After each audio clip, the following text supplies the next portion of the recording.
Good day kwese kwamuri. In today's lesson, we want to continue with matrices, discussing scalar multiplication. But before we get into the lesson, I would request sincerely that you consider subscribing, following, liking, sharing and commenting. Saka lesson ranhasi richanakidza nekuti richadzidzisa zvinhu zvakakosha. Patiri kuda kutangira palesson ranhasi, tinoda kutangira paproperty yeaddition yatinoziva. Saka we know kuti tikati for example a plus a, we are going to get 2a. Saka ta-add something with itself, a plus a is equal to 2a. But what we also know, and it's very important, tinoziva kuti a plus a, this is identical to 2 times a.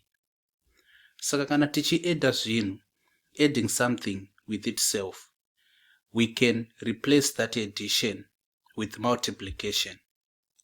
Even if we are to say a plus a plus a, we know kuti this will be identical to 3 times a. Saka symbol yandiri kushandisa iyi inongoreva kuti identical to. It's just a fancy way of saying equal to, but an identity becomes different philosophically to the equals sign. Saka ndiri kuishandisa in Shona kukuudzai kuti a plus a zvakafanana exactly nekuti 2 times a. A plus a plus a zvakafanana exactly nekuti 3 times a. So we can give an example panapa yema numbers. Let us say 33 plus 3. We can all see kuti zvakafanana nekuti chi 2 times 3, which will eventually give us the answer 6. We can do the same with 4. 4 plus 4 plus 4. Zvakafanana nekuti 3 times 4 to give us what? 12. Mazona. Saka this property of addition and multiplication, sungawirirano iri between addition and multiplication yatiri kuona apa, inoshanda zvakare kana tiri kuma matrices. So tikada kupa example ine chekuita nema matrices, tinenge takuti let us say a is equal to 1, 2, 3, 4. That is a. Let us see kuti tikati a plus a tinowanani. Saka toda kuti a plus a, then kuside kunoku tikuda kuti 2 times a. Toona kuti tinowana the same thing here. Saka tikati a plus a, tiri kuti a ndiani? A ndi 1, 3, 2, 4 plus 1, 3, 2, 4. So remember the lesson we did on addition and subtraction. Takati kuti ma matrices akwanise kuaddana kana kusubtractana, zvinofanirwa kunge ari of the same order. Then we explained kuti the order of a matrix tinoiwana by multiplying the number of rows by the number of columns, rows by columns. So when we look at a yapo, we can see kuti it is a square matrix because it has 2 rows and 2 columns. Adding a with a. Then the second step is correspondency. 1 unoyu achanoti plus 1. Then 3 plus 3. Then up it's 2 plus 2. And up it's 4 plus 4. So after this, what do we get? This is equal to 1 plus 1 is 2, 2 plus 2 is 4, 3 plus 3 is 6, and 4 plus 4 is 8. ndiyo answer yatiri kuwana. So now let us now do the multiplying part yandiri kuda kuti mucherechedze. Kuti 2 times a tinozvinyora zvakadai so. Tinoti 2 toisa bracket ra a, which is 1 3 2 4. Saka panapa manje 2e ndo inenge ichinzi scalar. Saka a scalar, we are talking about a number multiplying. What is it multiplying? A matrix. Number iri kumultiply a matrix ndo inonzi a scalar. So 2 times a ndo manyorero atinoita. Tainyora in that way, tikada kukontinya panapa, what we do is 2 anofanirwa kupinda mukati mema brackets achimultiply every single term. So 2 anopinda mukati mema brackets obva multiply every single term like this. Saka bracket redu rengera equal to 2 obva apinda mukati oti times 1, 2 opinda mukati zvakare oti times 3, opinda mukati umo times 2 iyo, then apo times 4 like that. Saka 2 multiply every single element inside the brackets. Then our answer is going to be equal to what? 2 times 1 is 2, 2 times 3 is 6, 2 times 2 is 4, and 2 times 4 is 8, like this. And as you can see, manza sedu akafanana, both my elements and also the order. Saka aya ndo ma multiplier atinoita, aya ariwo ma edero atinoita. We have already defined the scalar. It's a number multiplying a matrix. It can be a number. It can also be a variable, an unknown. So the safest thing to do panapa tinoti it is a term multiplying the matrix. You don't have to expect that it's always a number. It can be a term which is multiplying the matrix. What we have done so far, tatobata mongo we lesson redu. So what we are going to do now is we are going to go through 2 examples, 2 practice questions, after which I provide you with the exercise and our lesson is done. This is the question we want to address. It's taken from New General Mathematics book 3. Bvunzo wedu rikuti if a is equal to 2yx0, find 3a. That is our question. Before we attempt to answer it, may you please consider subscribing, following, liking, commenting, and also sharing. Back to our question. We are told that a is equal to 2xy0. We want to find 3a, which means 3 multiplying a. We can already notice that 3 is the scalar multiplying the matrix A, which is 2yx0. Saka 3a is equal to 3. Then we replace a with 2yx0 like this. Then this is going to be equal to what? 33 anopinda mukati mema brackets or multiply every element, like what is happening as you can see. And it's important kunyora zvatiri kunyora izvi. It's part of showing all the working.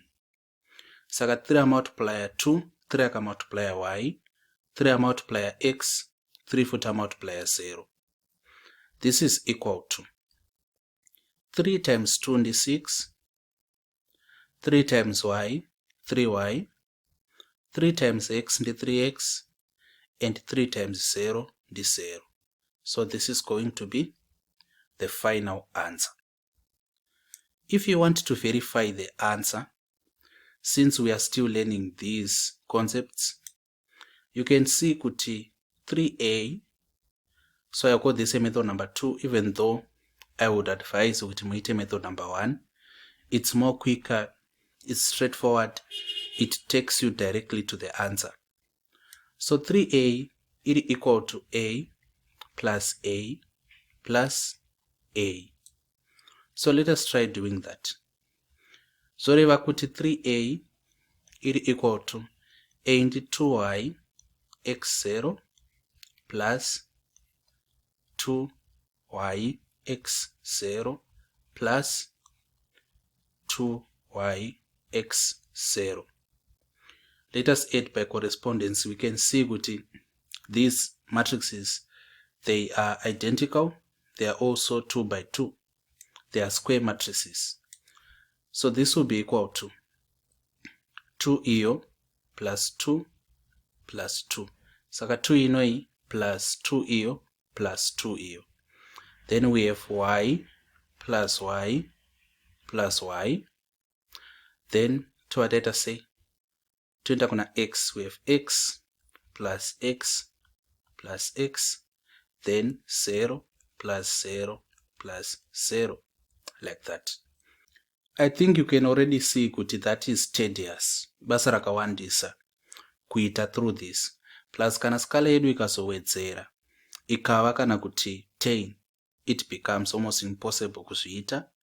Kana kuti skala yedu ikava a term, tongoti skala ndi y, skala ndi x, skala ndi a, it becomes impossible kuita through this method of addition.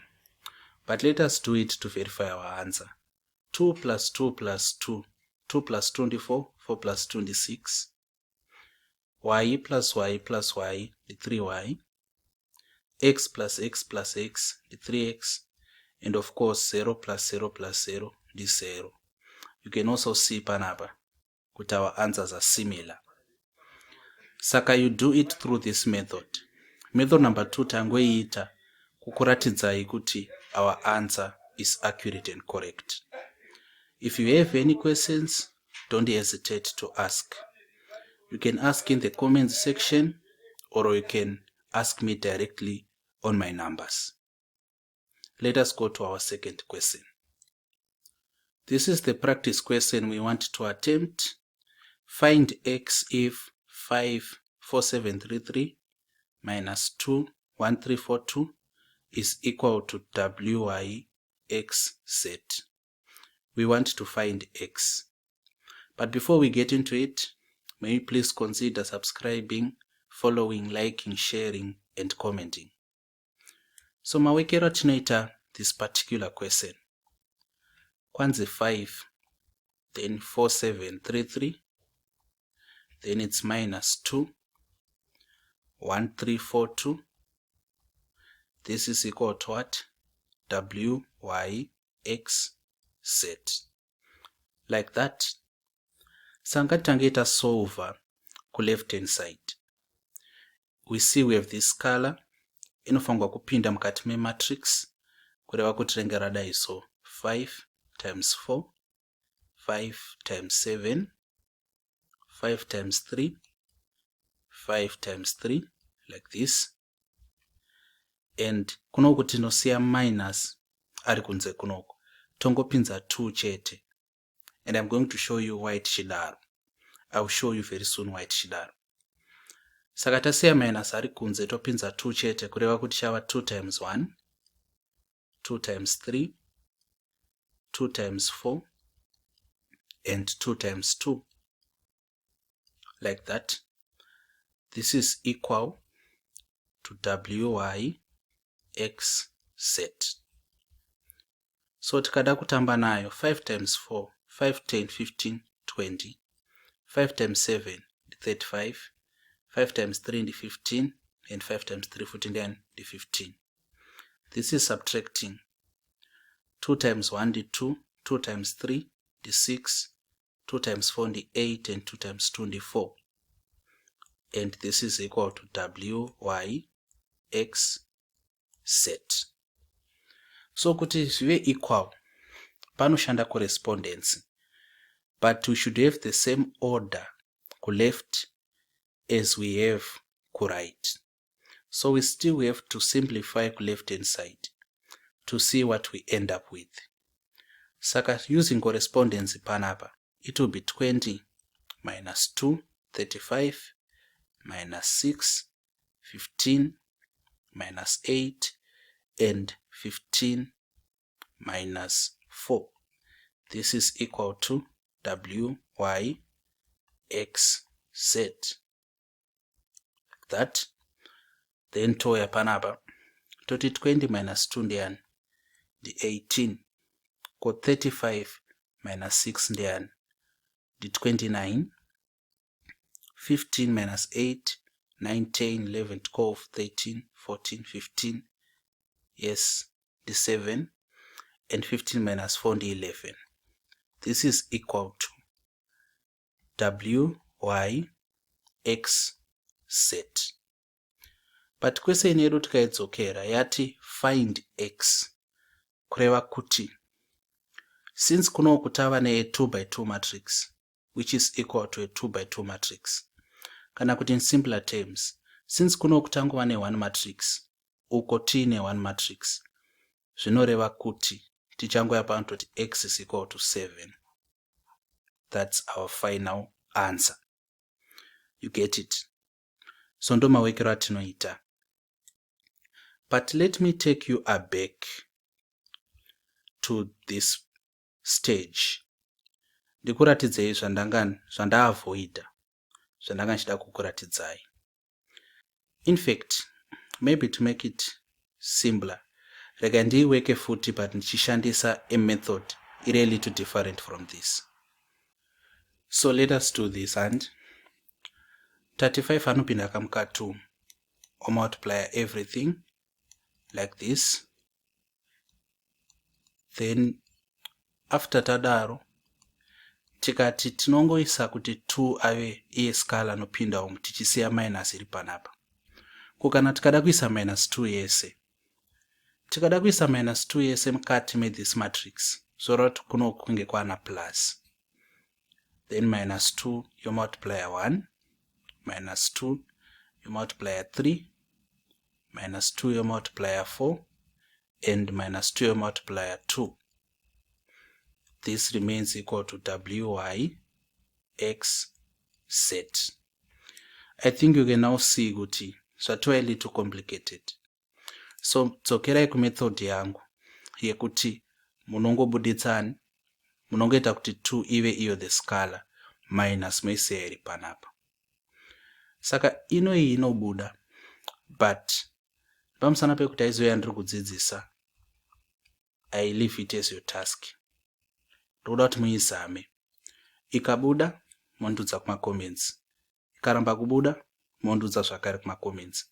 Toona kuti inofamba sei. But I promise you kuti inobuda. Ndikati continue ipapa inobuda. But aiziyo method yandoda kuti mubate. Method yandoda kuti mubate ndeyekuti kana paina minus 2 pano and 2 ndo yamunoshandisa as a scala, the negative sign moisiya iri pakati. So basically this is what we wanted to learn. Chasara is your exercise. Stay tuned for it. The exercise yandoda kuti muite, it's exercise 7C, New General Mathematics chapter 7. It's book 3. Dot meet number 1 yese, moita number 2 yese zvakare, mozoita 3B. I think my questions they are sufficient kuti tione kuti mabata ere ma concepts aya. Otherwise, thank you for your attention. Thank you for your patience. I hope you learned something. Don't forget again to comment on anything you do not understand, or to comment on anything you think you understand. Until next time, have a nice one.